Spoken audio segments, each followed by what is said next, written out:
The dense forest canopy stretched high above, its intertwining branches filtering the pale light of the distant sun. The air was heavy with the scent of damp earth and moss, broken only by the occasional chirp of unseen creatures. The man moved cautiously, his boots pressing softly into the undergrowth. He was used to the quiet isolation of this alien world, where survival was a delicate balance between stealth and resourcefulness. It was supposed to be another routine scavenging run. The remnants of battles long past littered the forest floor, shattered metal husks, twisted weapons, and fragments of technology that could fetch a decent trade. His focus was on locating anything valuable, but today, something else caught his attention. A faint, guttural groan reached his ears, barely audible over the rustling of leaves. His grip on the rifle tightened as he followed the sound, each step deliberate. Pushing aside a curtain of thick vines, he found the source. Lying amidst the wreckage of a downed alien craft was a figure. Her armor, scorched and battered, bore symbols of a warrior's rank and honor. She was tall, her frame powerful even in her weakened state. Her skin, a deep shade tinged with faint markings, glistened with sweat and blood. Despite her injuries, her eyes flicked open as he approached, golden irises locking onto him with fierce intensity. Her hand twitched toward a shattered weapon at her side, but she lacked the strength to lift it. "Why do you hesitate?" she rasped, her voice a strained growl. "You're injured," he replied, his voice low, steady. "I'm not here to fight." She narrowed her eyes but didn't respond, clearly assessing him. Against his better judgment, he knelt beside her. The wound on her side was deep, her blood a dark, viscous hue that stained the ground. He worked quickly, tearing strips from his pack to bind her injuries as best he could. She winced but did not cry out. "You're a fool to help me," she muttered. "Maybe," he said, lifting her carefully. "But I don't leave people to die." She didn't resist as he carried her back through the forest, though her eyes never left his face. It was a silent journey, the only sounds their labored breathing and the crunch of leaves beneath his boots. His shelter was hidden in the craggy face of a rocky outcrop, its entrance obscured by overgrown vines. Inside, he set her down on a makeshift cot, then quickly gathered supplies. The warrior watched him with a guarded expression, her body tense despite her weakened state. Over the next few days, he tended to her wounds. She rarely spoke, her silence heavy with suspicion and pride. When she did, her words were direct and measured, revealing little but conveying much. Despite their differences, a fragile understanding began to form between them. "You risk much," she said one evening, her voice stronger than before. "Your kind would call you a traitor for aiding me." "I'm not interested in their opinions," he replied, stirring the small fire that lit the room. "Out here, we make our own rules." She studied him for a long moment before nodding. "You have earned my respect, human." The warrior's recovery was swift. Her alien physiology allowed her to heal faster than he expected, and soon she was moving about the shelter with ease. She insisted on helping with repairs and gathering supplies, her presence a constant reminder of her warrior's discipline. One day, as they returned from a hunting trip, she turned to him and said, "Your life is no longer your own." He raised an eyebrow. "That so?" She nodded solemnly. "You saved me. Among my people, such a debt cannot be repaid in words. I will remain by your side, as protector and companion." He hesitated, unsure how to respond. "You don't owe me anything." "I owe everything," she said firmly. "And I do not abandon my oaths." Their new dynamic took time to adjust to. She was unyielding in her commitment, shadowing him during every task, watching his back during their forays into the wilderness. Her skill in combat was unmatched, and though he was capable, her presence gave him a newfound sense of security. As weeks turned into months, their bond deepened. They spoke of their pasts in fragmented pieces, each revelation building a bridge of mutual respect and understanding. She shared stories of her homeworld, of the rigorous training that shaped her, and the unbreakable codes of honor that guided her life. He, in turn, spoke of loss and solitude, of a life shaped by conflict and the struggle to find peace. Their peaceful coexistence was soon threatened. One morning, the distant hum of engines broke the forest's tranquility. He barely had time to issue a warning before a group of soldiers appeared, weapons drawn. Their insignias marked them as part of the human military, their expressions hard and unyielding. The leader of the group stepped forward, his weapon trained on the warrior. "Step away from the alien," he commanded. "She's a threat." The man raised his hands, positioning himself between the soldiers and his companion. "She's not your enemy. She's a warrior of their kind," the soldier growled. "Her very existence is a threat." The warrior stepped forward, her posture calm but commanding. "I am no longer bound to my people. My loyalty lies here." The soldiers exchanged uneasy glances, but their leader was not convinced. Tension hung heavy in the air as both sides prepared for a confrontation. The man's voice cut through the silence. "If you attack her, you'll have to go through me." The leader hesitated, clearly weighing his options. Finally, he lowered his weapon slightly. "You've made your choice, then. But know this, if you're seen aiding the enemy, you'll be hunted as one of them." With that, the soldiers retreated, their warning lingering in the air. The warrior watched them go, her expression unreadable. "You would stand against your own kind for me." "They're not my kind anymore," he said quietly. "Out here, it's just us." She nodded, her golden eyes reflecting the flickering firelight. "Then we face whatever comes. Together." The days that followed were marked by a heightened sense of vigilance. They fortified their shelter, prepared for the inevitable conflict that loomed on the horizon. Yet, even in the face of danger, they found solace in each other's company. Their bond, forged in adversity, was unbreakable. In time, they would face many challenges: hostile forces, treacherous landscapes, and the ever-present specter of war. But through it all, they stood side by side, bound by a promise that transcended words, a connection that defied the boundaries of species and allegiance. Together, they carved out a new existence in the heart of the wild, a testament to the power of trust, honor, and the unyielding strength of the human spirit. The air was colder now, the seasons shifting with a creeping chill that seeped through the cracks of their shelter. He worked to mend the fortifications, reinforcing the walls with scavenged metal and sealing gaps with resin. She watched in silence for a while, her sharp eyes scanning the horizon. They had learned to live in sync, each movement complementing the other, their routines interwoven like threads in an unbreakable tapestry. She finally spoke, her voice low but clear. "They will return." He paused, wiping sweat from his brow. "I know. They won't come alone next time."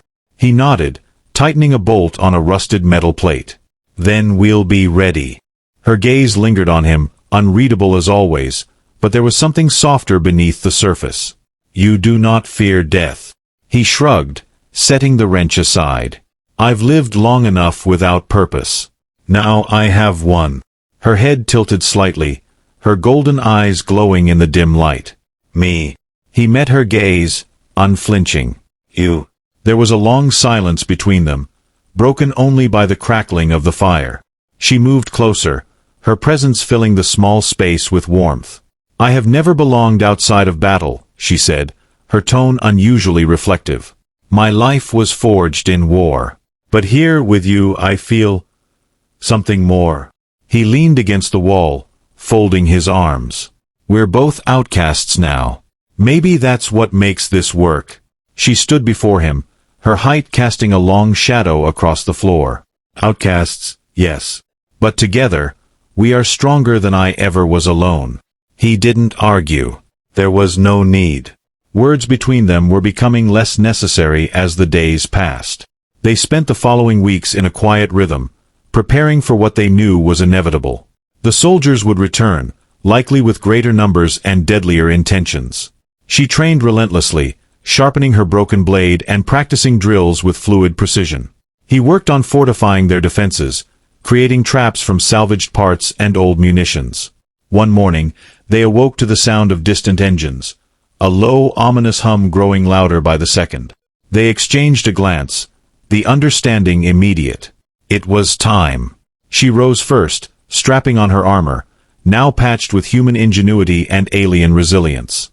He followed, donning the makeshift armor he had pieced together over the years, his rifle slung over his shoulder. "You know they won't stop," he said as they moved toward the shelter's entrance. "No," she agreed, "but neither will we." They took up positions at the edge of the forest, hidden among the thick foliage. From their vantage point, they watched the approaching convoy, a column of armored vehicles flanked by soldiers in heavy gear. The leader from before was there, his face grim, determination etched into every line. "They brought more," she noted, her tone calm. "More than I expected," he admitted. "But not more than we can handle." The first trap triggered with a thunderous explosion, one of the lead vehicles engulfed in flame. Chaos erupted as soldiers scattered, shouting orders and trying to regroup. She moved with deadly grace, emerging from the trees like a specter, her blade cutting through the enemy with practiced precision. He covered her from the tree lean, picking off those who strayed too far or tried to flank her. They moved as one, an unstoppable force in perfect harmony. The battle was fierce, but brief. The remaining soldiers, demoralized and outmatched, retreated, dragging their wounded with them. The leader, injured but alive, locked eyes with the man one final time before disappearing into the shadows of the forest. When the last echoes of the fight faded, she returned to his side, blood staining her armor but her expression serene. "They will return again," she said, though there was no fear in her voice. He exhaled, lowering his weapon. "Let them." She placed a hand on his shoulder, her grip firm, grounding. "We are not alone anymore." "No," he agreed, "we're not." They stood together in the clearing, surrounded by the wreckage of the battle, the forest silent once more. But in that silence, there was peace, a fragile, hard-won peace forged not in war, but in the unbreakable bond between two souls who had chosen to stand together, no matter the cost. And as the sun broke through the canopy, casting golden light across the scorched ground, they knew they had already won. The aftermath of the battle left the forest still again, but it was a fragile calm. Smoke from the smoldering wreckage curled into the sky, drifting through the trees like ghostly tendrils. The scent of scorched metal and earth lingered in the air, a reminder that peace here was only ever temporary. She knelt beside the broken remains of one of the armored vehicles, examining it with a critical eye. Her armor, now dented and streaked with dried blood, clinked softly as she moved. Her blade, still gripped in one hand, dripped red onto the mossy ground. He approached her cautiously, wiping soot from his face. "It's over for now," he said, voice rough with exhaustion. "You should rest." She stood, tall and imposing, but her eyes softened when they met his. "Rest is for the weak," she replied, though there was no malice in her tone. "You're not invincible," he said, almost smiling. "Even you have limits." She tilted her head, considering his words. "I have not found them yet." But there was a weariness in her posture, one she couldn't hide. He reached out, placing a hand on her arm, and for a moment she allowed it. "Come back to the shelter," he said quietly. "We'll prepare for the next attack. Together." She nodded, the briefest of concessions, and they walked side by side back to their hidden refuge. Inside the shelter, the fire crackled softly, its warmth chasing away the chill of the forest night. She sat by the flames, methodically cleaning her blade with a cloth. Her movements were steady, almost ritualistic. He watched her for a moment before settling across from her, stretching out with a heavy sigh. "You fought a lot of battles," he said, breaking the silence. "Do they ever end?" Her eyes didn't lift from the weapon in her hands. "No, not truly." "But you're not fighting alone now," he reminded her. Her hands stilled, and she looked up, her gaze intense. "No," she agreed, "I'm not." She set the blade aside and leaned forward, elbows on her knees. "You have become more than just a debt to repay." He blinked, surprised. "What do you mean?" "I mean," she said slowly, "that I stay because I choose to. Not because of honor. Not because of obligation." Her voice dropped to a softer tone, one rarely heard from her. "I stay because you are mine, and I am yours." The words hung in the air between them, heavy with meaning. He felt the weight of them, the finality, but also the quiet comfort they offered. He nodded, the ghost of a smile playing at his lips. "I guess that means I'm stuck with you." She smirked, a rare and fleeting expression. "Yes. Forever." The days passed in a strange peace. They hunted together, repaired their shelter, and strengthened their defenses, always aware that another attack could come. But in the quiet moments, they found something they hadn't expected, a sense of home. One evening, as the sky bled into a deep indigo, they sat on the rocky outcrop overlooking the forest. The stars above were unfamiliar constellations, alien and distant, but they no longer felt alone beneath them. He leaned back, hands behind his head. "Do you miss your world?" he asked. She gazed upward, her expression thoughtful. "It was my home," she said, "but it was never truly mine." She glanced at him. "This place, with you. It is different." "Different how?" She turned to him fully, her golden eyes reflecting the starlight. "Here I am free. Here, I am more than just a warrior." He smiled, the tension that had once defined him slowly fading. "Yeah, me too." For the first time in longer than either of them could remember, the future stretched before them, uncertain but no longer empty. They had found something in each other that neither had thought possible: belonging. And no matter what the next battle brought, they would face it together. The night deepened, the stars glimmering like distant fireflies in the velvet sky. They remained on the rocky outcrop in silence, the only sound the soft rustle of the wind through the trees. She sat upright, still alert despite the day's exhaustion, while he leaned back, arms folded behind his head, finally allowing himself to relax. But the peace was short-lived. The faint whir of engines, distant but unmistakable, reached their ears. She tensed immediately, rising to her feet, her hand instinctively grasping her blade. "They're coming," she said, her voice sharp and low.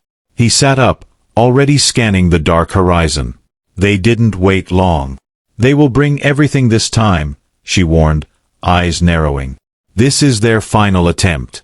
He nodded, standing beside her. "Then we make it count."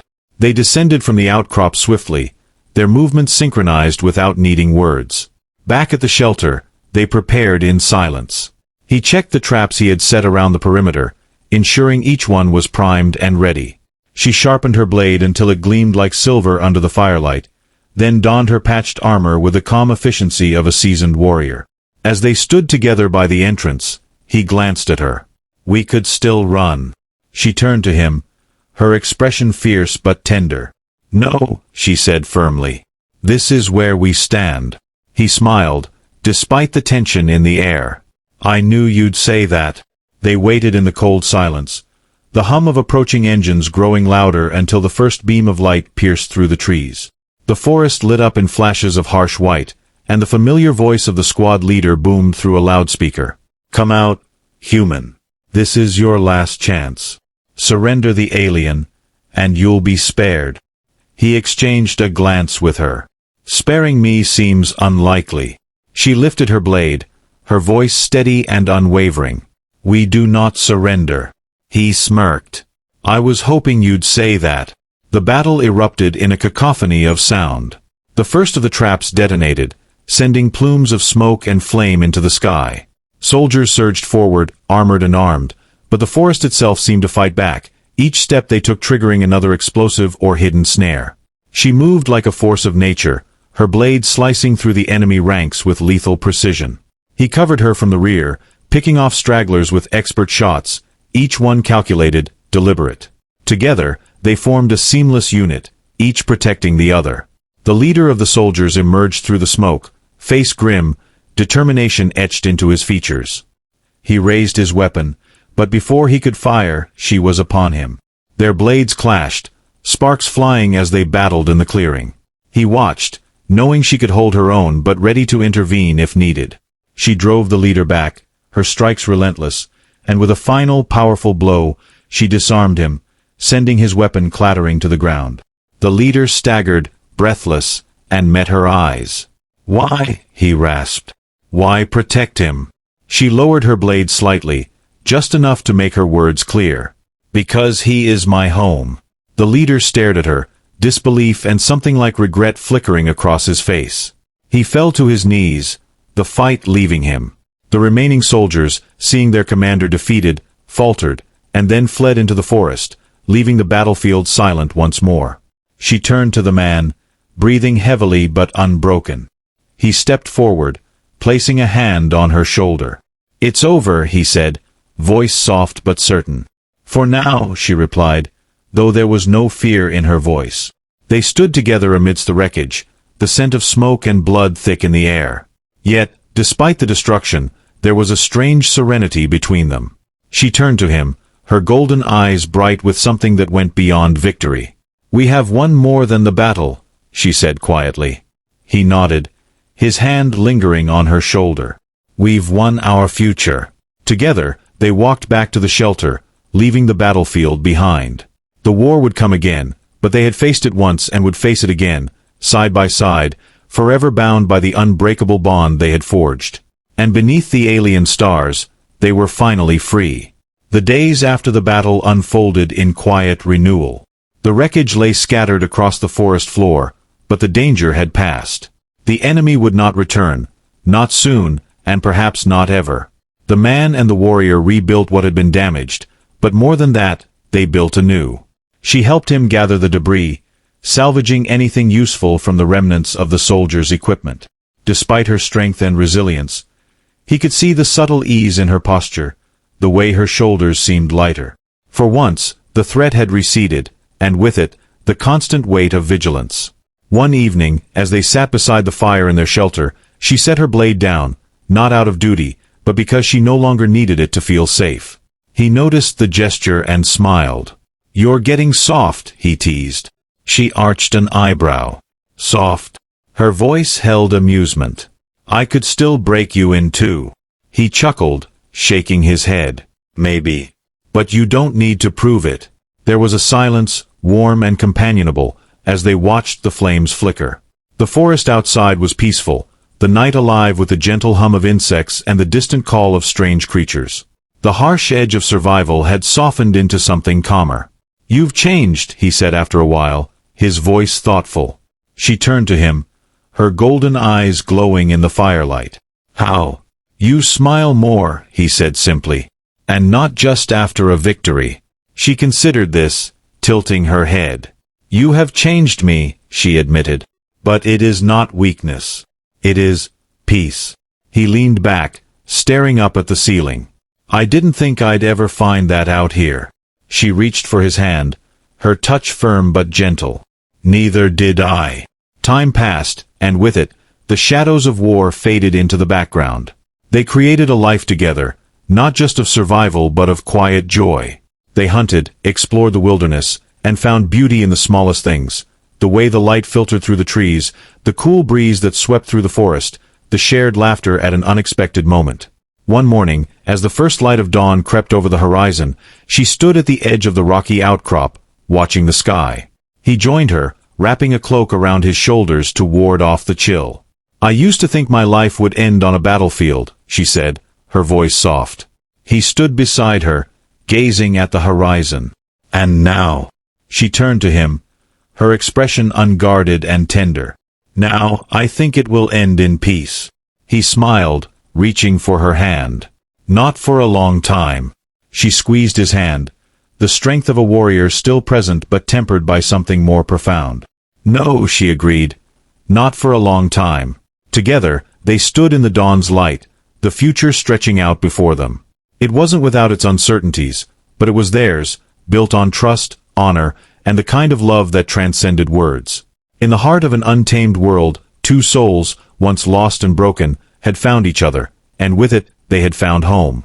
And beneath the alien sky, as the sun rose to bathe the forest in gold, they stood not as warrior and savior, but as equals, forever bound, and finally free.